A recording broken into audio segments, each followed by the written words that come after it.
The Shell Show, a three-ring circus of entertainment starring Joe Cook, with music by Ernie Watson. Opera stars, baseball stars, stage stars, and many other stars, all seen through the telescope of that old stargazer himself, Joe Cook.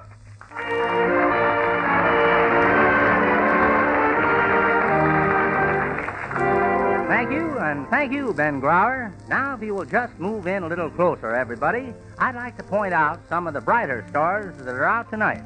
You see that tall one? Well, that's the grand old man of baseball, Connie Mack of the Philadelphia Athletics.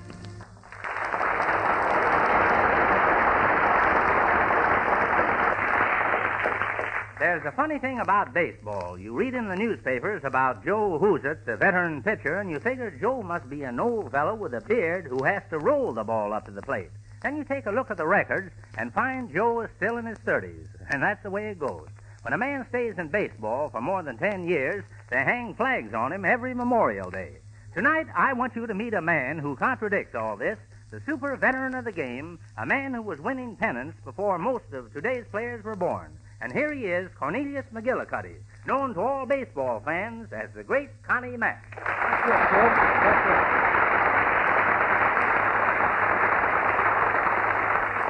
Connie, just to keep this thing straight, how long have you been active in baseball? This is my 54th season, Joe.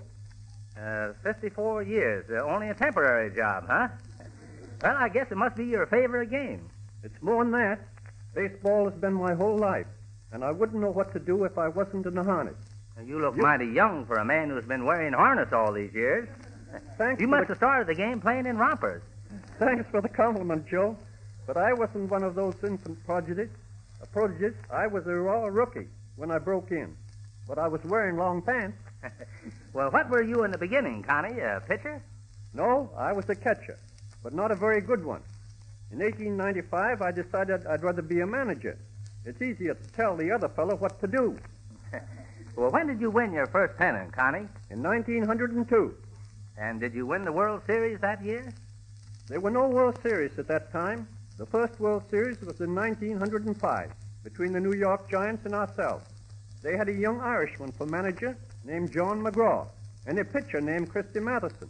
The combination was too much for us, and we lost 4-1. Well, when did you get another chance at John McGraw and those Giants? Not until 1911, and then we turned the tables.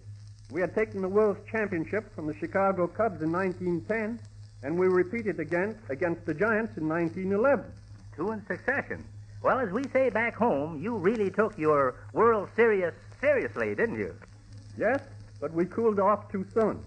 That was an odd thing, Joe. In 1912, I had what I still think was the best team I ever managed. Yet I lost the American League pennant that year and won the next year in 1913 with a team that was 20% less efficient. That spoiled my chances to win 4 pennants in a row. Well, did any manager ever win 4 in a row? Yes, John McGraw did, from 1921 through to 1924. Well, I can see that John McGraw's path crossed yours many times. I'd have missed a lot if our paths hadn't crossed, for he was a fine man. I met him first when he was playing third base for the famous Baltimore Orioles back in the 1890s. That was a great team, and he was the leading spirit behind it. I've heard some tall tales about those Orioles. They must have been some birds. I class them as one of the best teams in the history of baseball. What about that team you had with the $1 million infield? You're spending too much money, Joe. It was really called the $100,000 infield. Well, I was only $900,000 off. Not bad for a fellow who still counts on his fingers. That was a great team, all right. I had to break it up in 1915, and for a very strange reason. During the last years of our winning streak, attendance kept falling off. The fans just got tired of watching us win. I had to sell the boys because I couldn't afford to pay them what they were worth. And you had to begin all over again. Yes, I started building from the bottom, and I didn't win another pennant until 1929. Then I took 3 in a row. I saw that team in action. Grove, Earnshaw, Fox, Dyke, Simmons. How long did you keep that outfit together? I began to break them up in 1932. Once again, it was hard, but I had to do it. Every man was a star, and the budget of our club couldn't pay their salaries. And again, I had to start from scratch and build a complete new team. And from the looks of things, you're on your way to the top again. So your athletics have been playing a nice brand of ball this year. I have some splendid youngsters on the team now. They're full of fight and full of promise, and I'm hoping for the best. Of course, the Yankees look strong for us this year, but there's always next year. So how many pennants have you won altogether, Connie? I have won 9, Joe. One more, and I would equal the record that John McGraw created. Under him, the Giants took 10 pennants in the National League. Well, you've seen them all in your time, Connie. Would you name an all-time, all-star team for us? I'd be glad to do it, Joe. All right. Now, who would you put on first base? George Sisler of the St. Louis Browns. Second base? Eddie Collins of my 1910 Athletics. Shortstop? Honus Wagner, the Flying Dutchman of the Pittsburgh Pirates. Third base? Jimmy Collins of the Boston Red Sox. What about your outfield? There I'd place a combination unbeatable for power and skill. Babe Ruth, Ty Cobb, and Tris Speaker. What would be the pitching staff on this all-time team?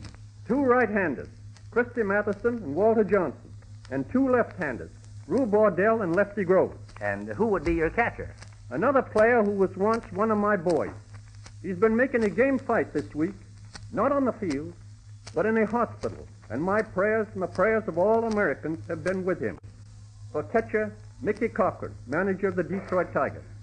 We'll see him catch again, Connie. He has the strength and the courage to come back. By the way, who would you pick for the all-star manager? There's only one possible choice, John McGraw. I'm happy to hear you say that, Connie, and there's someone else here tonight who must be happy about it, too. And here she is, Mrs. John McGraw.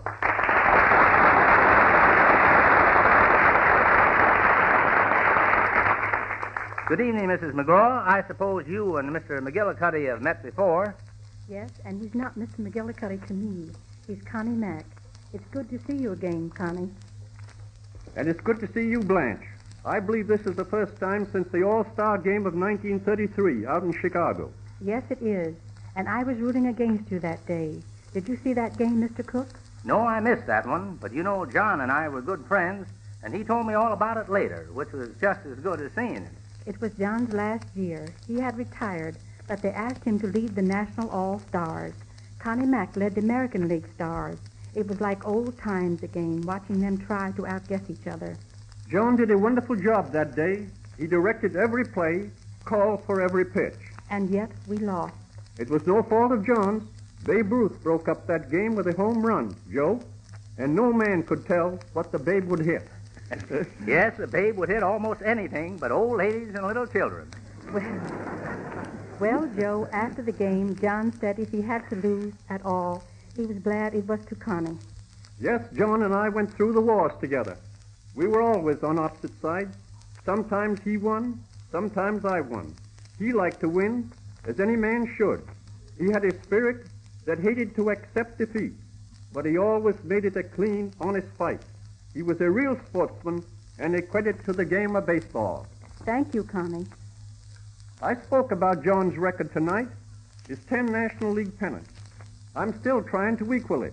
And I wish you luck, Connie. Of course, I would like to think John had left a record that would always stand, something for which he and no one else would be remembered. But, well, I wish you luck, sincerely. That's because you're a sportsman, just as he was. Do you know one reason I'm so anxious to tie that record? No, Connie, what is it? Not just for the glory. I'd like to feel that in the future, people would think of us together. Think of us as one, John McGraw and Connie Mack. I'd like to think that we were in the same league. It makes me proud to hear you say that, Connie. Thank you again. And thank you both for coming here tonight. Thank you, Joe.